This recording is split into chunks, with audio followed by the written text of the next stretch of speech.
Turismo sa Bicol Region bukas na liwat sigon sa Department of Tourism 5. Uyan report ni Jessica Kalinog. Libre din ang makakapamasyar ang mga turista sa mga pamosong tourist destinations sa Bicol Region. Ini makalihis bukaan na kan DOT Bicol ang tourism activities sa Kabicolan, katakod kan pagluwag na kan travel restrictions. Sigon ki DOT Regional Director Herbie Aguas, maugma siya sa desisyon kan IATF huli tabako sa na tourism industry ang pigbubukasan, kundi pati na ang ekonomiya. Ang importante subuot, mahigot man giraray na ipapasunod ang health protocol sa nasambitan ng mga pasyaran. 5 probinsya ay talaga pang bukas na at ako'y natutuwa at mag-iisang linggo na tayo na bukas at nag-iikot ako ngayon at nakikita ko naman na ready na po ang ating mga tourism stakeholders.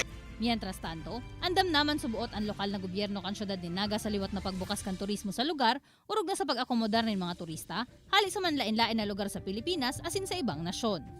Halos 2 taon na kita, dapat kabisado na kang national and local governments kung ano ang mga tama na mga protocols saka mga requirements para maiwasan na itong makalusot na naman igdiyo ang mga bagong variants and magkakaproblema na naman kita sa tuyang economic recovery.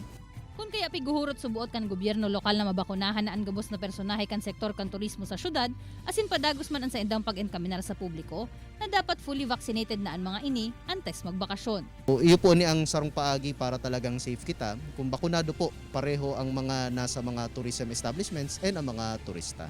Sa huripig saysay man ni Santos na mas magayon na ang nagiging pagresponde kan mga local tourism businesses sa liwat na pagbubukas kan industriya sa syudad.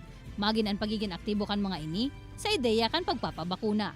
Kaibanan si Gerald Gandia, Jessica Kalinog, Balitang Bicolandia.